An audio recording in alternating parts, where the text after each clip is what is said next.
بسم الله الرحمن الرحيم الحمد لله رب العالمين والعاقبة للمتقين ولا عدوان إلا على الظالمين وأشهد أن لا إله إلا الله وحده لا شريك له وأشهد أن محمدا عبده ورسوله وصلى الله على النبي محمد وعلى آله وصحبه وسلم تسليما كثيرا وبعد السؤال waxaan ka warrami doonaa mowduuc ku saabsan التربية الإسلامية ama kobcinta iyo barbaarinta qofka muslimka ah. ereyga tarbiya af carabiga ilaa 3 macno oo kala nooc ku soo aroora laakiin isku wada dhadhow. ربى يربو بمعنى زاد ونمى أما بمعنى نشأ وترعرع أما بمعنى أصلح وتولى أمره. انت بمركا اسكو ضره وحو معناها في عربي شيء كوبا عيسى يا بربارنتيسة هاجاتنتيسي إلى لنتيسة كأري بحناهان مركا علمي شرعي قال له أنا علماء waxay ku fasiraan inuu yahay الرب في الأصل بمعنى التربية وهي تبليغ الشيء إلى كماله شيئا فشيئا ثم وصف به تعالى للمبالغة. إمام البيضاوي في تفسيره وحليه أرجع الرب وحكيم يقول كلمة التربية waxaana looga jeedaa tarbiyadu shayga in la gaarsiiyo dhammaystirankiisa in yar loo gaarsiiyo. sidoo kale ayuu Raghib al-Isfahani waxa uu ku tilmaamayaa mufradaadka kalimaadka quraanka markuu sharxayo الرب في الأصل تربية وهو إنشاء شيء حالا فحالا إلى حد التمام وشيء قول الله أما مضى أما الله أنكه أما الله كبعيو الله برباريو إلى يلقى قارسين يدى ما يشترين كيس ويرها سمر كان صوكو ابن وحي شيغيا بربارنتو إن المو لبرباريو أمل كوريو أمل كبعية وحي شيغيسا المها إلا إلاليو فطرة سي أبورك إلهي كو أبوري سبحانه وتعالى إيا إن لكوريو مواهبته أودها alla siiyey qofka bini aadamka markuu dhashaba awoodaha alla siiyo la dhashay kuwa in la barbaariyo la kobciyo. marka aan soo koobo erayadaas terminology-ga ama erebixinadoo dhan iska soo dhaafo waxaan ku odhan karnaa tarbiyadu waa camaliya haadifa ama waa shaqo qarad iyo dan laga leeyay hadaf iyo gaayana leh u baahan markaa dhowr shay. darsiga kan markaa haddii alla idmo subxaanahu wa tacaala wixii aan ka gaadhsiin karo waxaan isku dayi doonaa dhowr shay inaan ka warramo. midi waxa weeyaan ahmiyada tarbiyadu leedahay siday muhimka u tahay tarbiyadu. كلبادنا وحويان أهدافته ويولك وقفك مربية وحربيني هلك وربا قفك إنه جارسية وهيك سنة كصدحاتنا وحويان ووسائل وقاببك اللو أديك صدا إن هدفك اللو قاعدة ما ماشى كأفرادا وحكة المام الدونانا ومراحل تربية وقفك للربين أيوه heerarka kala gadisana uu marayo hadba heerka uu joogo waxa uu u baahan yahay. maruu caruur yar yahay, maruu intaa ka yara da'roon yahay, maruu qaan gaadhay. waxaan kaloo isku dayi doonaa haddii ay suurtoodo inaan wax ka tilmaamno baahiyaha ilmuhu uu qabo. inta badan inagu baahida ka tarjumaysa caloosha baynu ka fekerna inta ugu badan leh ilmuhu inaanu gaajoonin wax la siiyo laakiin ilmuhu uu ka baahi badan yahay baahiyaa bini aadam u baahan yahay oo dhan buu qabaa inaha ka warrankoodu markaa waxaynu garan karnaa inay tahay wax aada u muhiima waxaanan isku dayi doonaa inaan soo koobo oo aan ku soo ururiyo wax la fahmi karo oo la qaban karo waayo tarbiyadu waxa la yidhaha waa laba shay waana cilmi waana fanni bay yidhaahdaan waa cilmi oo wuxuu leedahay usuul la daraaseeyo oo qaabka wax loo barto nadariya waxa kaloo ay tahay baa la tilmaamayaa fanku waa masalo la dabaqayo oo u baahan in qofka lagu tareengareeyo oo muddo soconaysa waxaynu ka warramayna ee ugu muhiimsani waxa weeyaan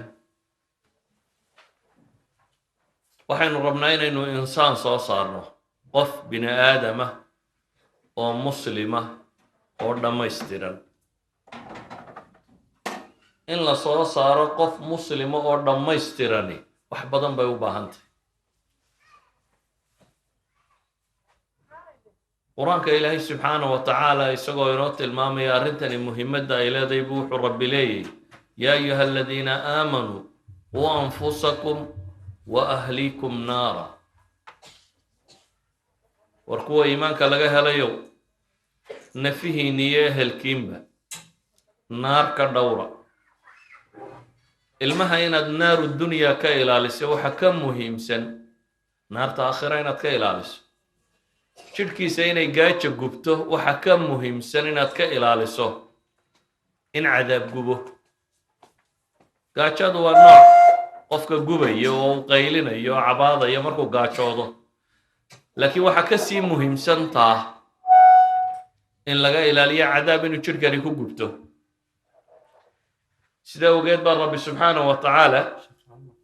qur-aanka uu inoogu tilmaamayaa yaa ayuha aladiina aamanuu quu anfusakum wa ahlikum naara waxaana nebi moxamed calayhi salaatu wasalaam axaadiista ka asaxday uu ku tilmaamaya kullukum raac wa kullukum mas-uulun can raciyatih qof kastoo idinka midi waxbaa la raaciyey shaqaa loo diray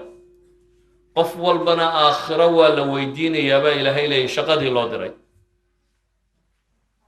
ninka madaxweynaha ummadda waa ummadoo dhan baa la raaciyey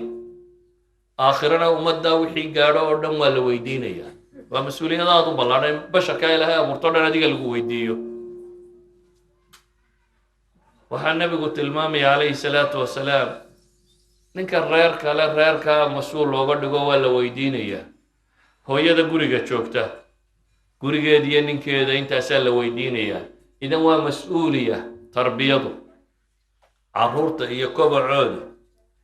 waa su-aala aynu aakhiro u diyaargaroobayno khatar ah aakhiro la isweydiin doono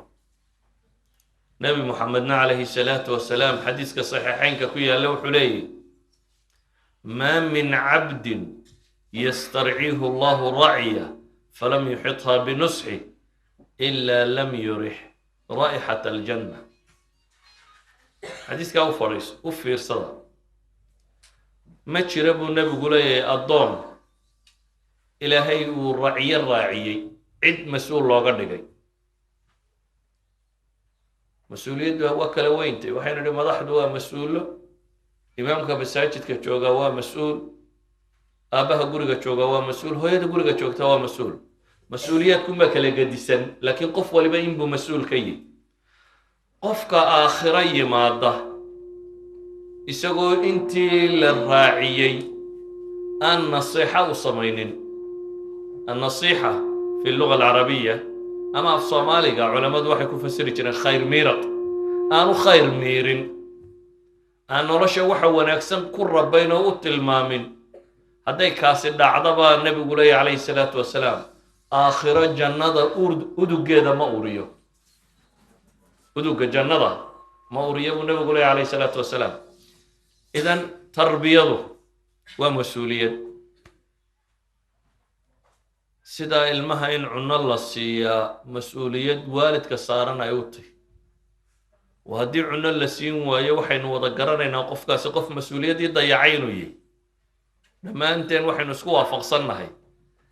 reerka aabbiyo hooyo joogaane ama u heli karaan ama u xoojin karaan ama wax u heli karaan ee carruurtaasi gaajooto inay reer mas-uuliyaddii dayacay yihiin. waxaa la mid ah reer kastoo awoodi kara inay tarbiyeeyaan carruurtoodii oo tarbiyeyn waaye oo mas-uuliyaddaa xambaari waayey, dareemi kari waayey, wuu ka liitaa kan gaajaysiiyey. kan gaajaysiiyey waa adduunkoo qura, laakiin kani aakhiroo dhan buu gaajaysiiyey. sida awgeed qodobka ugu horreeya aan raba inaan idin tilmaamaa waxa weeyaan tarbiyada ahmiyadeedu ma aha wax taxsiina, wax qurqurxina ma aha, waa wax waajib oo ina saaran. waa xil aynu u baahanay inaynu dareenno. qofku wuxuu wax qabtaa markuu dareemayo in xil ka saaran yahay. haddaanu qofku dareensanayn in xilku saaran yahay, wuxuu qabta wuxuu isaga arkaa tafadul inay tahy. laakiin waa xil aakhiro qoys kasta la weydiinayo u baahan in wax badan markaasi la yska saaro. hooyadu waxay ka mid tahay, ama labada waalid siiba hooyadu inta uu da-yar yahay ilmuhu xilka ugu badan iyadu saaran yihi. haddii aad markaa dareentid yacni qofka warshadda haysta ee wax samaynaya muntajka productka waxaan uu soo saarayo quality control buu leeyahay. markuu shaygu soo baxo cidda dhamisa eegta wixii la rabay mayay. hadday maro tahay maradu maradii la rabay may tahay. haddii ay noqon weydo waxaa la yidhaha warshadda waxbaa ka qaldane waa in dib loo saxaa ilaa iyo productkii la rabay uu soo baxo. qofka bini aadamka ahi ummaddu waa hantida ugu qaalisan ee ay haysato. ummadi hantida ugu qaalisan ee ay leedahay waa bini aadam. warshadaha iyo kombiyuutarada iyo gawaadhida iyo dayuuradaha iyo lacagta iyo dhaqaalaha waxa ka qaalisan bini aadamka. ummaddii dad weyda waxa kalena weyde. ummaddii dad heshaana waxa kalena waa helaysa. idan waa qofkas meeshay bulshadu ka taagantuu horumarkeeda iyo nolosheedu ku xidhan yahay. soomaalidii baadiyaha joogtaa waxay ku mahmaahi jirtay qofka ilaahay xoolo la doono dadkeedu siiyaa bay odhan jireen. yacni kuwii xoolaha dhaqaye uu daryeelayaa ilaahay siiyaa. ummadda horumar lala doono dadkeedaa la siiyaa. ummaddu hadday dadka ay dhalayso ee ay dhashay ee ay kobcinayso hadday ka soo saarto dadkii loo baahnaa, ummaddu waxa loo baahan yaho dhan way gaadhaysaa. waayo bini aadamkaa dhaqaalaha sameeya, bini aadamkaa technologyga sameeya, bini aadamkaa horumarka keena, bini aadamkaa waxaan oo dhan qabta. waxaas aynu sheegayno o dhammi waa productee insaanku uu soo saaray. laakiin insaanka warshadda weyne soo saartay ugu weyne waa hooyo. hooyo hadday dayacanto ilmuhu dayacan. hooyo hadday aqoon darra ku dhacdo ilmaha aqoon darra ku dhacday. hooyo hadday noqon weydo hooyadii loo baahnaa ilmihii loo baahnaa la heli maayo. sida awgeed baa sharciga islaamiga ahi wuxuu xilka weyn saaray hooyadu arrimaha guriga inay ku feejignaato. arrimaha guriga ka baxsani waa fordel, waa wax dheeraada reerku hadduu helayo. laakiin waxaa asalka ahi waxa ilaahay u leeyahy waqarna fii buyuutikunna, waa productkii ugu qaalisanaa in la soo saaro. maanta ilmaha la rabeeyo dunidoo dhan baa ka qaylinaysaa. muslim qura maaha, gaal iyo muslimba maanta qaaq baa laga taagan yahay carruurtu noocay noqotay. waana fasahaad. duwalka waaweyn ee maanta dunidan maadigaa xataa iyagu hogaamiya waxay qabaan inay burburayaan. sababtuna ay tahay aqoon darrada ku dhacday ama noociyaadka dhashoodii ay noqdeen. walidaalika baa dowlado dhami matala dowladda maraykanku waagii hore may lahaan jirin wasaarad waxbarasho la yidhaahdo,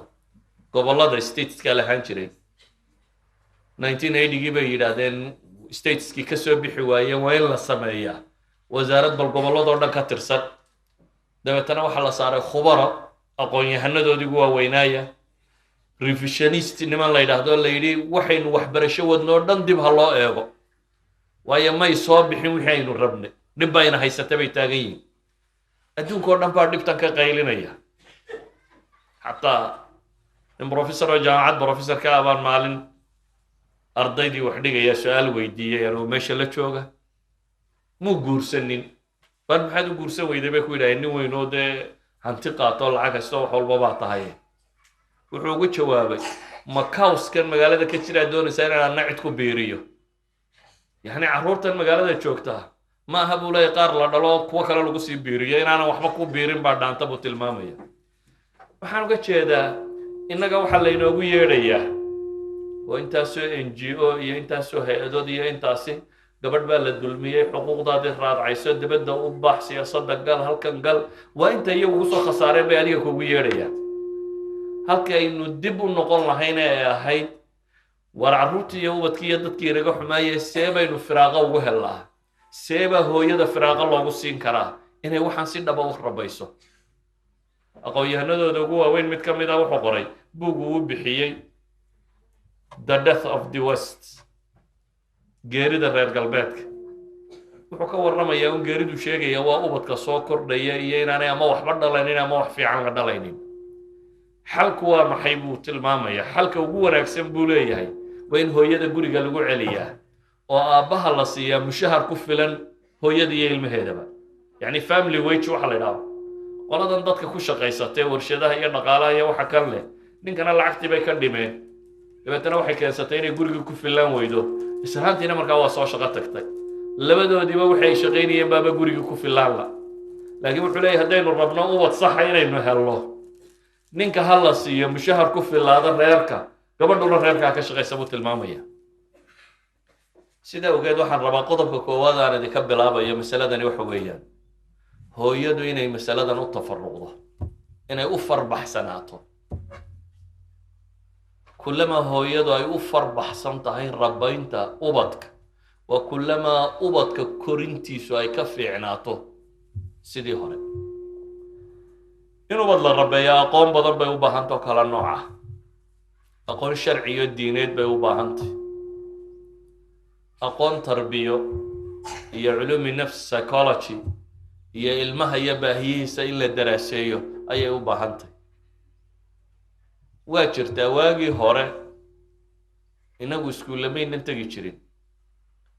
laakiin tarbiyada iyo qaabka wax loo kobciyo tajaarib baynu lahayn, waayo aragnimo soo jireena oo la isu gudbiyo. cilmiga laguu sheegaya waa waayo aragtinimo la qoray, waa waayo aragnimo la qoray, waa hooyada dunida soo joogtay, waayo aragnimadeedii oo la qoray bay ka mid tahay qaabka wax loo rabaynaya. inagu taa maynan lahayn oo ma qorrayne waynu isu gudbin jirno. guriga ayeeye iyo hooye iyo dad badan baa kula joogay oo kaa aqoon badan. inanta yare iminka ilmaha dhalaysa ama carruurta hadda dhalaysa, waalid tiro badan oo waaweyn oo aqoon-yahana oo aqoon-yahanku ah tajaaribtu nolosha ka kasbaday iyo dadkii hore uu ka helay ayaa joogay. hadda waxaad moodaa in lasii kala fogaaday oo xadaaradan cusub iyo noloshan cusub cid waliba meel gaara sii degto lasii kala durkay, tiina way yaraatay.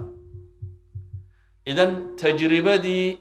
ummaddu ay lahayd horena waa luntay, tii cilmiga ahayd ee barashada u baahnaydna lama baranin.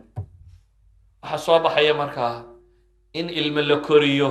oo aan aqoon loo haynin, mid hore oo waayeel laga soo gaadhay iyo mid qoraal ah oo meel laga bartay toona aan la haynin. hooyada markaa jaahiladda ah ee aan aqoonin qaabka wax loo tarbiyeeya ilmaheeda dhib baa haysta. hooyada iyadu lunsanbana dee taa ilmaheedu allah u naxariisto. dadkan waaweyn ee aad maqashaan xataa taariikhda islaamiga haddaad dib ugu noqoto, rag badan oo waaweyn oo maqashaan hooyo quraa soo saartay, laakiin hooyo qiimale baa soo saartay. xataa a'imadii madaahibta fiqigaa taqaaniin shaafici hooyaa korisay imaamu axmed hooyaa korisay imaam albukhaariyi hooyaa korisay imaam ibnu alxajar alcasqalaani hooyaa korisay yani raggaa waaweyn aan sheegayaa inaanay aabbaba helin bay u badnaayeen aabba wuu dhintay iyagoo yaryar hooyaa korisay laakiin waxaan leenahay hooyo wax aqoona bay ahayd walidaalika ayuha alikhwa hooyadu inay wax rabaysaa waxay u baahan tahay inay aqoon barato aqoon diimeed inay barato iyo aqoon tarbiyeed oo wax lagu rabeeyo labadaba inay barato ayay u baahan tahay waayo qofka murabbiga ah qofka la rabo inuu wax rabeeya sifooyin badan oo muhim oo looga baahan yahay baa laga rabaa oo ay ka mid tahay alcilm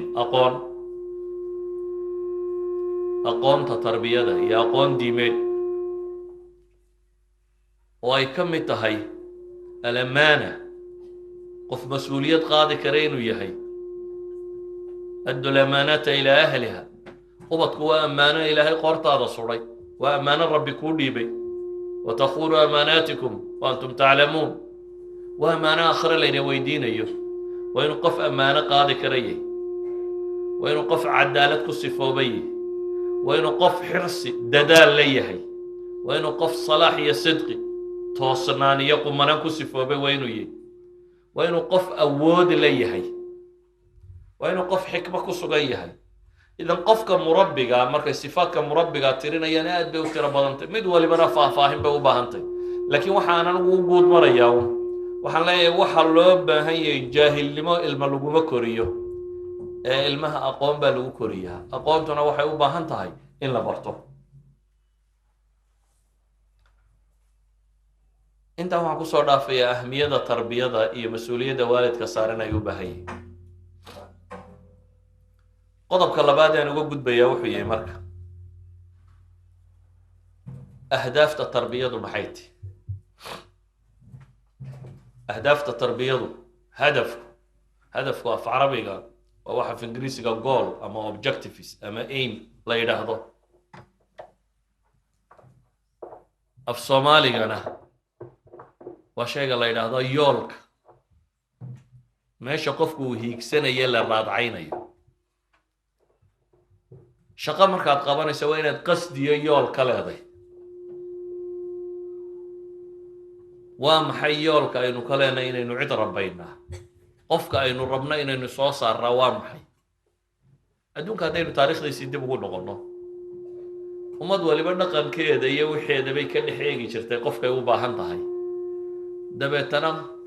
hadafkaasay u dejisan jirtay inuu noqdo yoolka ay raadcaynayso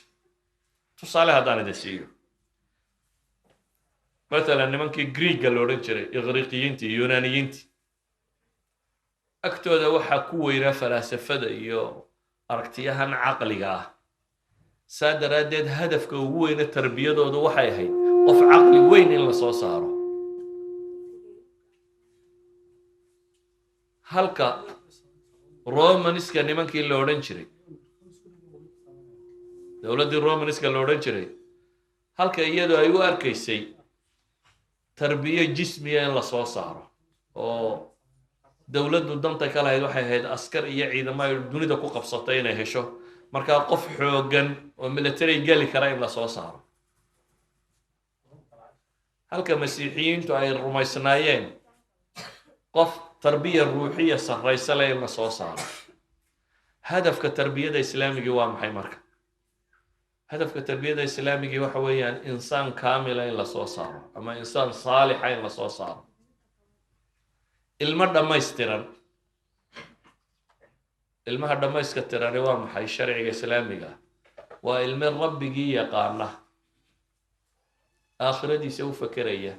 adduunkiisana u xoogsanaya waa alinsaan asaalix aw ilmuslix saddexdan qaybood ay kala qaadeenba islaamku ahmiyad buu siiyaa inuu qofku tarbiya ruuxiya helo rabbigii ku xidhnaado inuu caafimaad qabo jidh caafimaad qabo saliima uu leeyahay in caqligiisa qofka laga shaqaysiyo uu noqdo qof caqli ballaadhan islaamku saddexda midnaba col lama aha, saddexdaba uu ka rabaa qofka bini aadamka inuu yeesho. waxaa laga rabaa markaa in la helo qof dhammaystiran, qof dhan. qof dhan see loo helaa? maanta dunidu matalan wasaaraadka waxbarashada dunida iyo kuwa kale waxay ka warramaan, waxay yidhaahdaan educational aims ama educational goals. waa hadafka tarbawiga la rabo inay wasaaraddu xaqiijiso. ahdaaf yaryaroo hoosaa jira, teaching objectives iyo learning objectives ay yidhahdaan. waxbarashadan soke ee xisaabtan iyo sayniskan iyo waxaan la dhigdhigayo danta laga leeyay in engineer lasoo saaro, in kan lasoo saaro, laakiin engineernimada ma aha hadafka weyne. hadafka weyne waxa weeyaan isku aragtay ka noqon waayeenoo iyagu way ku kala tageen. markaa war tiro badan baa laga akhriyaa wasaaradaha waxbarashada iyo qaabka loo dhigo waxbarashada. yacni waxaan u jeedaa dadka aan aqoontaa lahayn waxay moodaan waxbarashadu sideeda qiimo uma laha. wasaaradda waxbarashadu marka hore waxay dejisaa educational aims ama philosophy of education, ama waxay ku tilmaamaan hadafka tacliinta laga leeyo o dhan. ummad waliba waxbay ka leedahay. kadib baa waxaa la isweydiiyaa hadafka maxaa soo saaraya, in maxay la qabtaa la rabaa si qofkaa loo helo. marka curriculumka iyo waxaan wasaaradda waxbarashadu syllabuskan ay dhigtay iyo waxa kale waa wax ka tarjumaya hadafkii dowladdu policyga ay lahayd ay soo saaraysay qofka bini aadamka ay ka rabtay. inagu ka muslimiin ahaan markaan warka idin koobo, waxaan rabnaa qof muslima inaan soo saarno oo sifaadkii islaamnimadu ay sheegaysay leh. matalan engineer aan ilaahay aqoon haddaad soo saarta ka war, waxbarashadeenu hadday noqoto nin engineer oo adduunka lacagtiisa shaqayn kara aakhiraba si aan ogeyn, ma aha kii la rabay islaamka. kaa waxa dhaama geeljiro rabbigii yaqaana, geeljiro baadiyo joogo rabbigii yaqaana. waayo kan aqoonta aad bartay 30 sano 40 sano uu dunida ku nool yahay baa laga yaabaa inay badbaadiso, ama noloshiisa intii dambe oo dhan wuu halaagsamayaa, meel baas buu gelayaa, cadaabu jahannam buu tegaya. ama kan reer baadiye halaha iska dhaqday waa laga yaabaa 30 sano hore nolosha ku adkaato, 30 sano waxoogaa rafaad iyo haraad iyo inuu soo maro. laakiin hadduu rabbigii yaqaano ku cibaadaysto saas iyo ku dhinto, wuxuu geli doonaa nolol maxay ah, jannu geli doonaa. idan labada kaasaa liibaanay. idan waa inay ahdaaftu inoo caddahay waxaynu qofka ka rabnaa. waalidku waxa laga yaabaa hadda inay farxaan ilmihiisu markuu dhakhtar noqdo ama injineer noqdo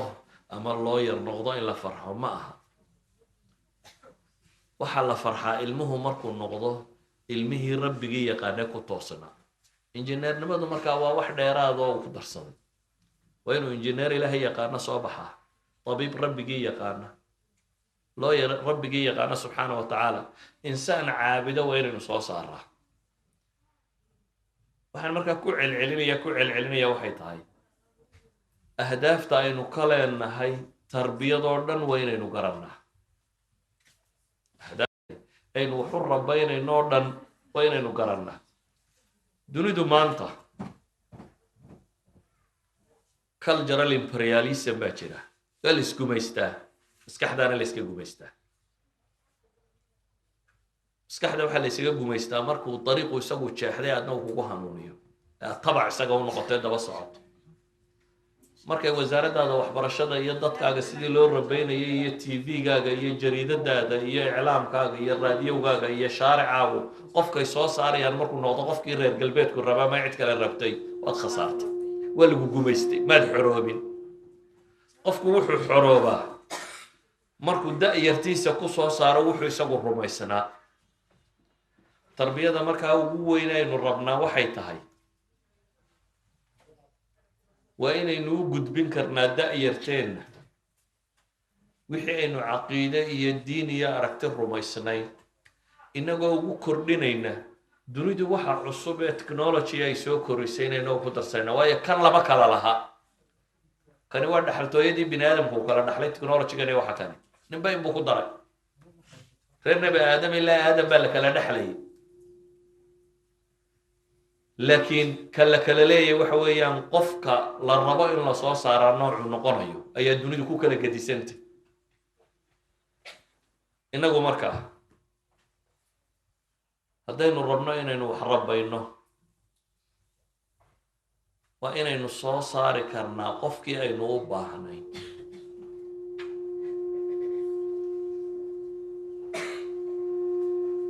ilaahay qur-aanka wuxuu ku leeyahay walaqad khalaqna alinsaana fi axsani taqwiim bini aadamka waxaan u abuuray baa ilaahay leeyahay sida ugu dhammaystiran kullu mawluudin yuuladu cala alfitra waxa innaga laynaga rabaa markaa inaynu inxiraafka ka ilaalino aragtida dunida taalla ee ilmaha saa loo koriyo ahi waxay ku salaysan tahay qofka maxay ka rumaysan yihiin saddex aragtiyadoo la kala rumaysan yaha jira mid islaamkaa rumaysan midna masiixiyadaa rumaysan midna diinlaawayaashaa rumaysan diinlaawayaashu waxay rumaysan yihiin qofku inuu dhasho isagoo madhan oo aan waxba garanayn oo aan waxba ahayn oo aan waxba ku qorayn kadibna bii'ada iyo environmentka uu ku koraa un inay beddesho marka waa safxa baydaa bay leeyihin saxna maaha masiixiintu waxay rumaysan yihiin insaanka asalkiisa shar ah isagoo shara buu dhashaa shariira marka waxaa loo baahan yahay sidii loo tahdiibin lahaa sharkaa looga fiiqi lahaa islaamku laakiin wuxuu ku salaysan yahay insaanku isagoo sidii u fiicnayda fitrada ah rabbigii garanayuu dhashaa waxaa markaa loo baahan yahay sidii waxa xunna looga ilaalin lahaa wixiisa sanna loo dhammaystiri lahaa waa saddex aragtiyood oo kala gedisan waa laga yaabaa falasafada waxaa ka warramaya inaydan akhrinin laakiin waxaan idin leeyahay ilaahay qofka bini aadamka wuxuu abuuray fi axsani taqwiim sida ugu fiican baan u abuuray baa ilaahay leeyahy sida ugu fiican baan u abuuray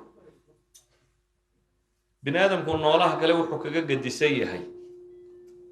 waa shayga ugu dheer inta la koriyo xayawaanaadka kale dunida jooga ilmahooda yar imisay koriyaan yani waxaa laga yaabaa bisadu 3 bilood markay daba socoto kadibna inay yaro bisad xoogsi tagta noqoto cimrigeedii marka la eego haddaynu dhahno bisadu 10 sano 15 sano jiraysaa waa waxaan ahayn 1/15 waxaan ahayn cimrigeeda oo 15 meelood oo qayb meel waxaan ahayn baa la koriyaa neefka xoolo ahi intuu ilmihiisa wada oo naas nuujiyaa koriya waa kuwa ugu badan sanad markay joogto neefku guraa ma sanad iyo waxoogaa bini aadamku laakiin wuu ka gedisan yahay bini aadamku waa noolaha ugu dheer ee la koriyo dhowr iyo 10 sannadood baa laga yaabaa in la wado waa cimrigiisii marka 4 meelood loo qaybiyo ugu yaraan meel ayaa la wadaya marka inta uu rabooba bini aadamkiyo la korinaya way ka badan tahay noolaha kaloo dhan inta la koriyo saa daraaddeed wuu ka daal badan yahay tarbiyadu markaa waxay yidhaahdaan meelaha ay ka culustay waxaa ka mid ah mutaabaca joogta ah bay u baahan tahay qof baa lagaa rabaa maantuu uurka galay ilaa iyo maantuu qaan gaadhaya inaad daba socoto waa qof bini aadam oo la rabo dhowr iyo 10 sannadood inaad daba socoto eegto mar walba waxa ku kordhaya caqli ahaan ruux ahaan jidh ahaan dhaqan ahaan akhlaaq ahaan diin ahaan caqiide ahaan waxa iska bedelaya inaad intaasoo sannadood mulaaxadayso daba socotid waad ilaalisid idan noolaha kaloo dhan wuu ka gedisay noolaha kale sanad dhowr bilood ayaa la wadaa kadibna wuu shaqo tagaa insaankuse muddadaa tirada badan laa la wadaya haddaba waxay dhahdaan qof qura inaad koriso iyo inaad jamaaco koriso waa isku hawl baa la ydhahaa isku waxbay u baahan yihin 4 shay baana qofka koristiisa ka qayb qaata guriga uu ku nool yahay iyo shaarica jidka iyo waddada iyo asxaabta iyo intaa agagaarkiisa joogta dugsiga iyo iskuulka iyo malcaamadda uu tago iyo bulshada guud dowladda iyo siyaasaddeeda iyo bulshada guud iyo dhankay u socoto afartuba raad bay ku leeyihin midba raadkiisu waktu xoogan yihi idan qofka yari afartaasi hadday meel u wada socdaan waa wax fudud koritaankiisu haddii gurigu guri muslima yahay oo shaariciya waddada ilmaha ku cayaaraya dadka joogaa dad muslimiin oo saxa ay yihiin oo iskuulka iyo madrasada u tegaya tarbiya saxi ay taallo oo dowladda iyo nidaamka iyo siyaasadda iyo iclaamka iyo jaraa'idka iyo waxa la qorayo oo dhami uu wax khayr qaba yahay way fududay qofku inuu si fiican u koro dhibtu waxay ka taagan tahay marka afartaasi iska hor yimaadaan tv-ga iyo jaridada iyo raadiyowga iyo waxay wadaan waa akhlaaq dumin taa tv-ga iyo jaridadii waxaan furto gabadh heesaysa iyo mid boodboodaya buuq baa ka socda waxaanad la rabin ilmahaaga madrasadii iyo iskuulkii markaad tagto dad aan lasoo rabayn oo tiro badan oo kala nooca isugu imanaya shaarici iyo meeshuu kubadda ku cayaariya halkuu joogayo kuwa kale mid caytamaya mid wax dilaya mid wax kharibaya jooga idan gurigu xataa hadduu guri fiican yahay oo aabbiyo hooyo aada u dadaalayaan saddexda kaleba hadday kasoo horjeedaan waa culays saddexda kaleba hadday kasoo horjeedaan waa culays yacni juhdigaad u baahnayd markay wuxoo dhami wada wanaagsay inaad ku bixiso juhdi yar buu kaaga baahnaa waayo wuxoo dhan baa dhan u wada socda laakiin markay wuxoo dhami kaa soo horjeedaan juhdiga lagaa rabo inaad bixisaa markaasna waa 10 jibaar adna haddii feejignidaadu yaraato meeshiina ay kaa soo horjeedo sida wax loo waday waxaad kobcinaysaa socon maayo yani si kale haddaanu tilmaamo ilmuhu waa laba qaybood ayuu ka koobmaa ama qofka bini aadamkiiba qayb waa dhalasho qaybna waa tarbiyad qayb waa dhalasho oo ilaahay waa qaabku u abuuray dadku waa kala caqli badan yihiin waa kala fahmo badan yihiin waa kala midab gadisan yihiin qaybtaasi inta badan waa heredity waa tafiir hooyadii aabbihii awowgii ayeeyadii awowyaashiisii hore waa tafiir jinsigaagu ka soo dhex baxayo qaybina waa barbaarin iyo kobcin sida awgeed waa laga yaabaa ilmo kuu eeg inaad dhasho bidhaanta ama hooyadii u eeg ama aabbihii u eeg ama ayeydii u eeg ama awowgii u eeg ama adeeradii u eeg reerku ka soo jeedo ilmo u bidhaan eeg inaad dhasho waa suurtagal laakiin ha ku talagelin inuu la mid noqonayo la mid noqoshahu waa waxa aad adigu ku biirisee dambe saa macnaheedu waxa weeyaan ilmaha sheekh baa dhalay ama sheekhad baa dhashay kuma wadaadoobo ee ugu ekaanaya siduu kuwa kaleba kuway dhaleen ugu ekaanayo ayuunbuu ugu ekaanaya xagga bidhaanta duu sheekh dhalay iyo haddii shariif dhalayba bidhaantunbuu ka raacaya amaa caqliga iyo siduu u fakeraya wuxuu ku shaqaynaya waa waxa lagu rabiyey waa qaabka loo tarbiyey sawgeed haddaynu rabno inaynu si fiican wax u tarbiyeyno waa inaynu bulshadeenno dhan bedelnaa haddaad istiraahdo gurigaagu maad ka adkaan doontaa gurigaagu baad fiicnaysiin doontaa waa adagtay hadday bulshado aynu ku dadaalno inteeda badayna inay fiicnaato kuwaynu dhallaana waxay u badan tahay 70% iyana inay fiicnaadaan haddiise aynu bulshada dabadda fiicnaysiin kari weyno oo shaaricii iyo iskuulkii iyo dowladdii iyo jaraa'idkii iyo tviyadii iyo wixii magaalada yaalloo dhamme hadday naga soo horjeestaan najaaxaad guulaysataa waxaa laga yaabaa 10-20% inuu noqdo inaanad gaadhin halkii loo baahnaa idan tarbiyada koowaad aynu u baahanay waxa weeyaan inaynu tijaabino bulshadoo dhan inaynu bedeli karno intaa markaa soo dhaafo haddii aan wax tilmaamo markaa waxay culimmadu yidhahaan tarbiyadu waxay ka bilaabantaa guurka aabbaha iyo hooyada oo diintu waxayna fartay ninkuna inuu diin iyo dhaqan iyo akhlaaq wax ku guursado gabadhuna inay diin iyo dhaqan iyo akhlaaq wax ku guursato nabigu calayhi salaatu wasalaam wuxuu sheegay bini aadamku markuu guursanayo qaradyo badan inuu dumarka ka leeyahay raggu qarad badan gabdhaha qaarkood quruxdooda loo guursado qaarkood gacanku hayntooda iyo maalkooda loo guursado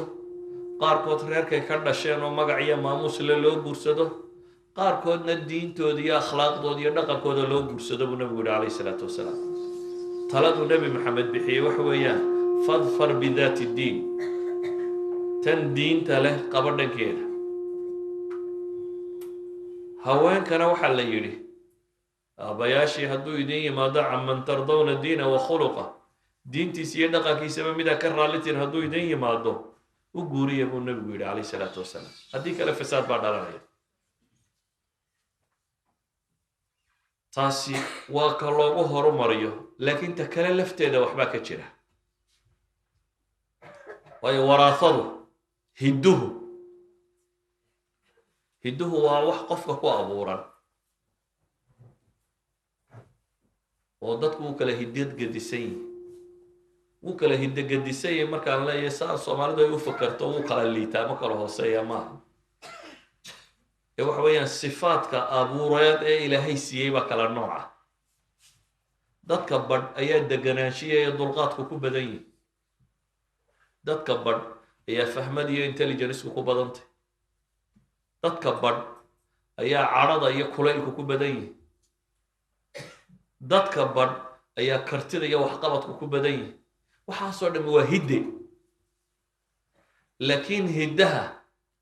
waana la dhammaystiri karaa kiisa qalloocanna waa la qorqori karaa tarbiyadaa dhammaystirta idan haddii aad ubad rabto inaad rabbayso qofka waalidka ahi hooyadu iyo aabbuhuba ilmahooda rag iyo dumarkuu yahayba inay hiddo eegaan waa fiicantay waa wax ka mid ah taxsiinul awlaadka ka mid ah carruurtu waxay noqon doontay ka mid waxaa intaa raaca inta uu ilmuhu uurka ku jiro dhaqaale gaar uu u baahan yihi hooyadu hadday cadho badato kululaato ilmaha uurka ku jira wuu raadaynaya hooyadu hadday balwad leedahayna wuu raadaynaya hooyo sigaar cabta ama khamri cabta ama qaad cunta ilmaha caloosheeda ku jira wuu raadaynaya ولذلك بقى قويان كودا نوبل برايس سيتا ألكسيس كارل وحو ليهي قواعد الحمل أوركا قاعدوين كوبا هي ويني برتابو لي هوانك يو دوكسيا قارا لوغو ديغا وأهبو لي عنوين كي وحي عنيسو إيو إن أنا استعمال وحيابها سيجارية خمرية مسكرات مخدرات وحي للنوع عنادا الله عنا يا مركا عنادا ilmuhu cunayo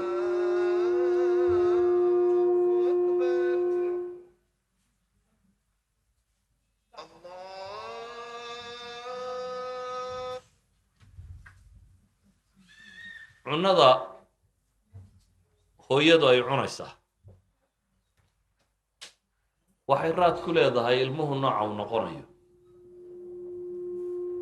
cunada ay cunaysa waxaan uga jeedaa kow hadday xalaaltii hadday xaaraan tahay raad bay ku leedahay ilmaha caloosha ku jira hadday dhammaystirantii haddaanay dhammaystirnayna raad bay ku leedahay oo matalan haddii hooyadu waxay cunaysaa fitamiinadu ku yaryiin ama waxaan kale ku yaryiin waa nuqsaamo ilmaha koritaankiisa iyo maskaxdiisu say u koraysa iyo jidhkiisa iyo wixiisa aakhirka raad ku yeelan doona walidaalika ilmaha uurka ku jira hooyada caafimaadkeedu wuxuu ka mid yahay ilmaha tarbiyadiisa kobcintiisuu ka mid yahay haddii hooyadaasi ay caafimaad qabtana ilmaha kane ilmo dhammaystiran oo caafimaad qabu ku iman doonaa biidn illaahi tacaala haddii hooyada dhibi haysatana marar badan waxaa dhacda dhibtaasi inay u gudubto ilmaha caloosha ku jira. sida ogeed waxaan leenahay tarbiyada ilmaha la rabaynaya waxay ka bilaabantaa aabbaha iyo hooyada doorashadooda. waxaa ku xigta ilmaha uurka intuu ku jiro sida loo xanaaneeyo. hooyadu markay uurka leedahay inta acsaabteedu degantahay, inta ay cadhada ka durugsantahay, inta ay degan tahay, waxay raad ku leedahay ilmahaasi qaabku uu korgi doono ama u kobci doono. ilmuhu marka uu dhasho ilaa iyo intuu ka korayo culamaa'i tarbiya waxay u qaybiyaan qaabab kala gedisan, laakiin haddaynu sida ugu fudud u qaybinno, markuu dhasho ilaa 6 sano uu 7 sano ka gaadhayo waa qaab. 6 sano 7 sano ilaa inta uu ka gaadhayo 12 jir 13 jirna waa qaab. 13 ilaa iyo intuu qaangaadhka ama qaangaadhka kadib 20 21 19 18 meelaha uu ka gaadhayana waa qaab. waa 3 stage oo kala gedisan oo ilmuhu kala dareen yahay, oo kala doonis yahay, oo kala baahiyayay, oo sida loola dhaqmaya ay kala gedisan tahay, oo qaab mid waliba uu u baahan yahay qaab ka gedisan qaabkii hore in loola dhaqmo. marxaladda koowaad haddaan kusoo koobno oo ilaahay subxaanahu wa tacaala qur-aanka wuxuu ku tilmaamayaa yaa zakariya innaa nubashiruka bigulaamin ismuhu yaxyaa baa ilahay. waxaynu idhi ilmuhu markuu dhasho laga bilaabo ilaa 6 jir 7 jir inta uu ka gaadhayo qaab loola dhaqmo buu leeyahay. kow dhalashadiisa koowaad waxay u baahan tahay in reerku ku farxo. ilaahay baana qur-aanka ugu tilmaamaya nebi zakariya inuu ilmo ugu bushaaraynayo, wax la isugu bushaareeye inuu yahay. yaa zakariya innaa nubashiruka bigulaamin ismuhu yaxya lam najcal lahu min qablu samiya ama fanaadathu almalaa'ikatu wahuwa qaa'imun yusalli fi lmixraab ana allaha yubashiruka biyaxya. waa wax lagu farxo.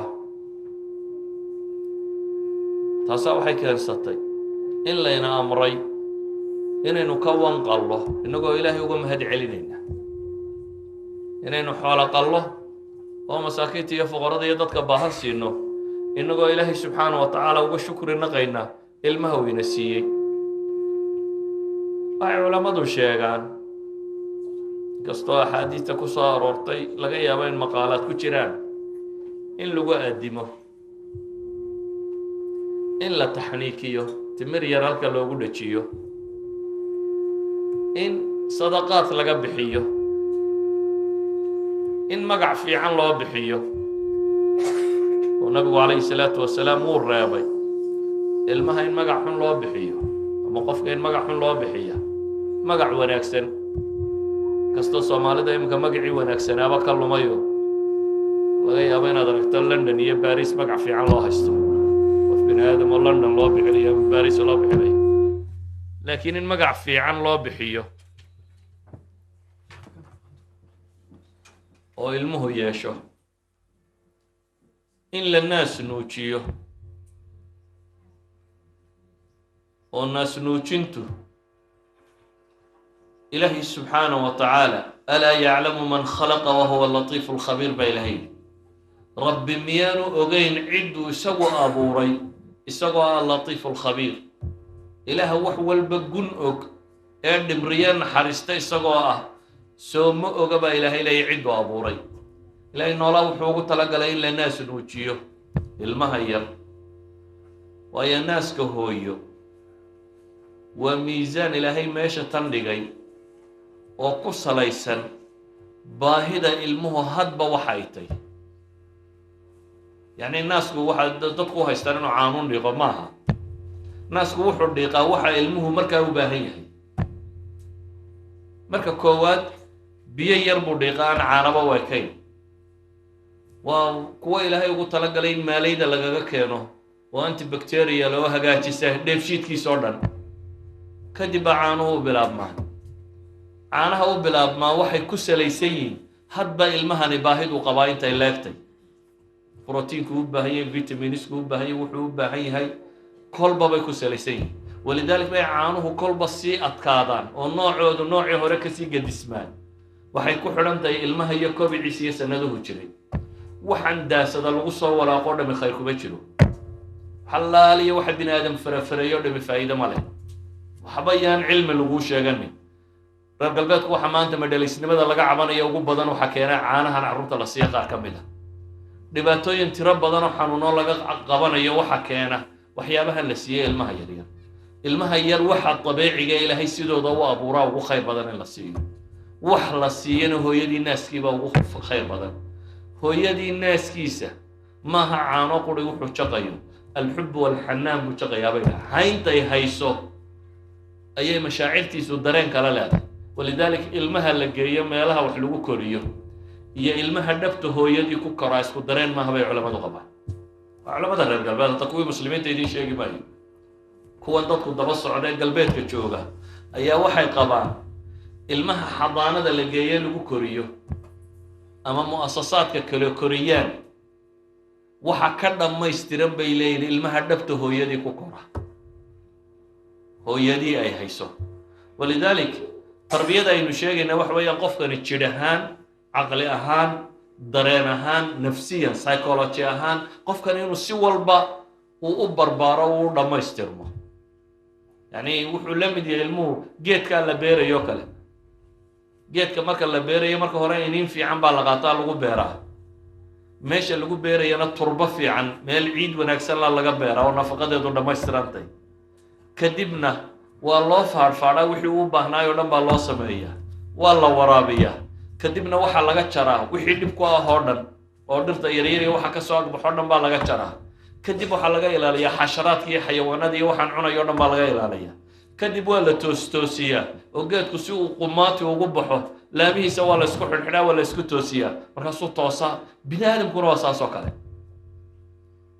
waxa aynu leenahay geed baa u baahan ka badan buu ilmuhu u baahan yahay si uu si quman ugu baxo waxa ugu horeeya baynu markaa leenahay markaynu ka nimaadno uurka iyo dhalashadiisii markaynu ka nimaadno naas nuujintaasaa ugu horeysa oo ah meeshuu ilmuhu caqligiisa iyo jidhkiisa iyo dareemadiisa iyo psychology nafsiyan uu raaxada ka dareemo ilmuhu hooyadan haysa waxay u noqotaa uns meeluu dugsado maxaynu nidhahnaa wuu qaloonayaa ilmuhu qof kale marka loo dhiibo waxbuu kala gartay wuxuu kala gartay dareemada jidhka hooyadii buu ka garanayaa jidhka kale aragtidu hooyadii arkayaa uga gedisan cidda kale aragtidu arkayo dareen ahaan siduu u degan yahay ayaa waxay kala gedisantahay qof kale marka loo dhiibo siduu u sasayo iyo markuu hooyadii hayso sida uu u degan yahay waxay tilmaamaysaa ilmuhu laba waxoo qura marka intaanu hadal baran laba waxoo qurun buu wuxuu raalli ka yahay iyo wuxuu doonayo ku cabiraa waa oohin iyo bashaashnimo iyo qosol iyo farxad labadaa lagu yaqaana waxa uu diidan yahay wuu ka ooyaa waxay doonaan ha noqdaan wuxuu ka baqaya ha noqoto wuxuu diidan yahay ha noqoto waa ka ooyaa xanuun haya ha noqoto wax allaaliya wixii dareena ee aanu raalli ka ahayn oohin buu ku cabiraa hooyadaa fahamta markaa oohimihiisa xataa oohimuhu waa kala nooc baa la ydhahdaa markuu baahan yahay siduu u ooyo iyo markuu baqayo siduu u ooyaa isku mid maaha يعني علماء نفس بركة دراسيان عضلات كوجهيسو المها وجهيسو قابكو موضوع مركو بقى يو هنتا كتم هذا هي مركو باهية وهنتا كتم هذا اسكو مد معها بل لو حلقة يابا وهنتا نوعين دانان كيدا يكولي كيدا ونان اسكو مد هاي المها مركاسي كمان مارمما لين حنان كهويو وحكو هذا مركا المو باهية هاي waa naaskaa uu nuugayo wuxuu kaloo u baahan yahay alxub walxanaan kalgacalka hooyanimo iyo naxariista iyo dhimriga ay u hayso intaa marka lasoo dhaafo waxaa bilaabma waktiga la baro ilmaha addabt waktiga la baro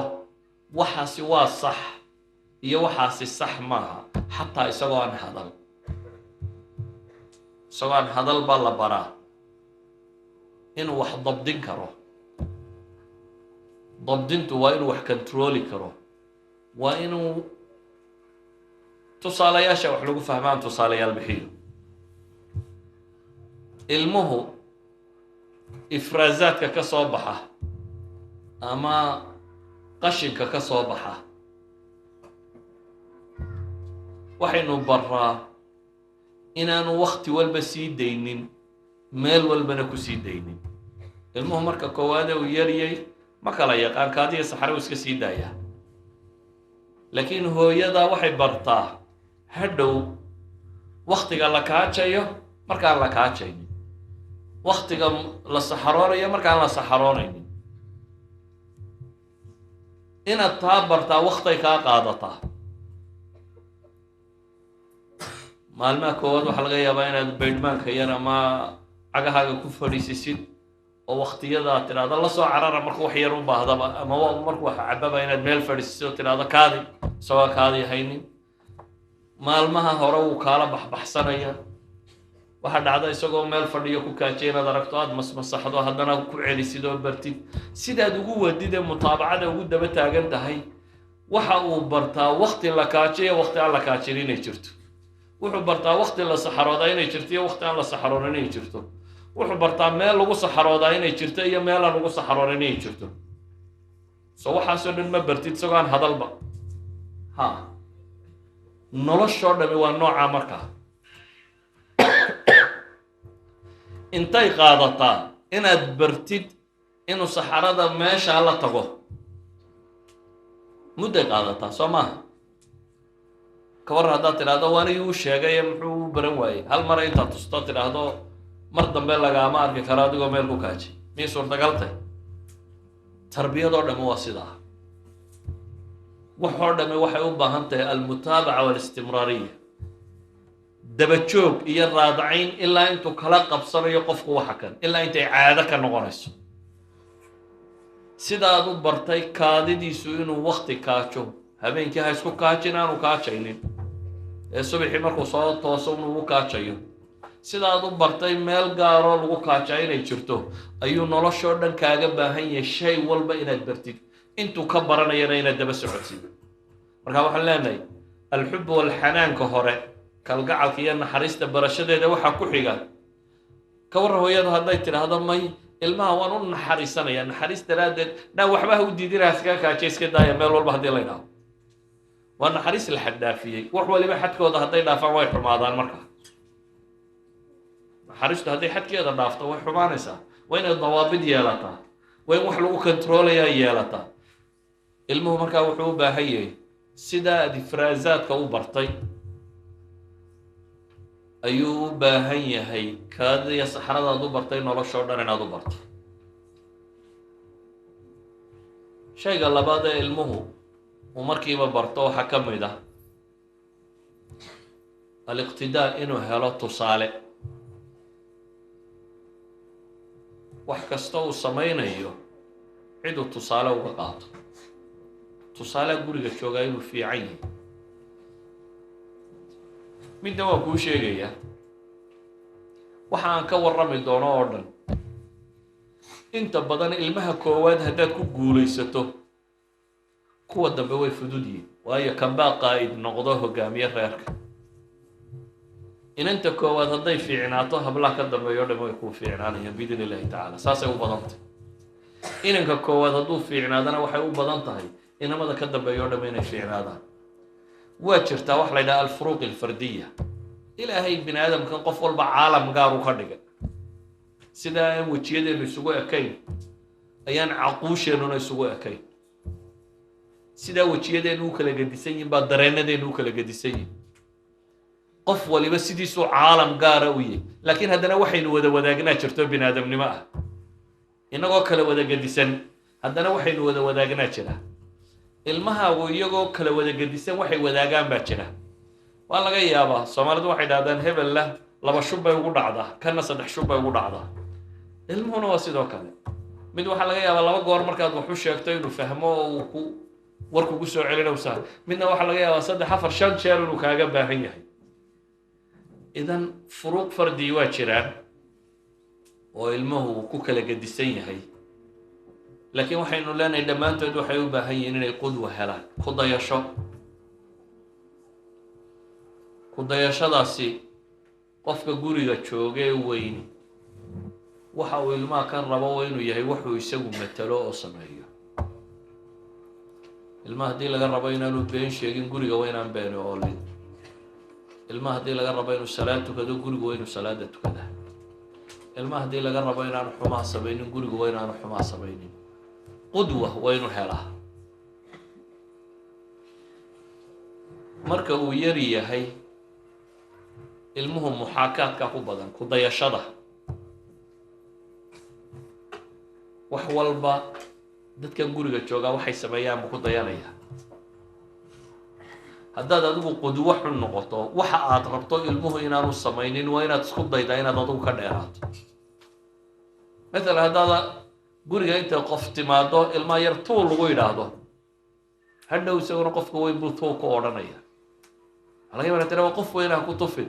mar hadduu arkay iyadoo la tufayo isna xaq u leeyahay inuu tufo. waa inaan waxaani guriga ka jirin marka la rabo inaan waxaani bulshada ka jirin. ilmuhu waa muxaakaa waa ku dayasho. ku dayashada ilmuhu siday daqiiqa u taan idiin sheegaya siday u xeel dheertay. afka carruurta cid barta miyay jirtaa? ilmaha inuu dhalle guriga jooga ma cid baa fu dhigta?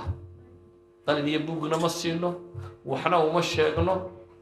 inayu maalinba eray u soo tuurayo maalinba madhuuleeyay oo maalmaha hore uu xarfaha kari la'yahay oo wada ta'ta iyo ta'ta midhan uu akhrinayo siduu u wado ayuu marka dambe afka keenaya. afku waa waxyaabaha ugu adag ee la barto soo maaha. haddaad iminka adigu iskuul gasho istiraado af cusub hadda baro